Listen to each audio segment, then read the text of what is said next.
Pour l'heure, 7h33, éviter une ruée sur les stations-service. Voilà pourquoi le gouvernement a prolongé la remise de 30 centimes à la pompe à essence par litre. Même chose pour les 20 centimes chez Total Energy. 2 coups de pouce qui devaient initialement disparaître demain 1er novembre. Oui, et bien finalement, ce sera dans 15 jours. 2 ristournes qui vont ensuite diminuer pour disparaître. Pour l'année prochaine, le gouvernement planche plutôt sur une autre idée. Laquelle et surtout pour qui? L'éclairage de Baptiste Morin.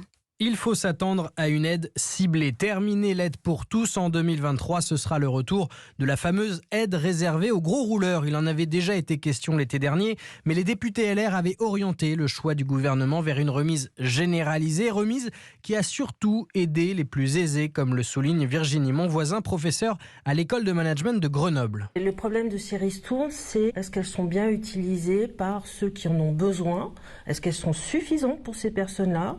Et puis il y a ceux qui bénéficient de cette aide et qui ne sont pas nécessairement concernés. Pour bénéficier de cette aide, nouvelle formule, 2 conditions: déclarer un niveau de revenu modeste et posséder un véhicule. Bercy planche encore sur les contours exacts, le seuil de revenu, mais aussi le montant de l'aide. L'entourage de Gabriel Attal reconnaît qu'il sera compliqué de vérifier qu'un bénéficiaire utilise bien sa voiture pour aller travailler. Quelques 11 millions de foyers pourraient bénéficier de cette aide. Le projet de loi de finances prévoit un budget de 1,5 milliard d'euros. Baptiste Morin du service économie d'Europe 1.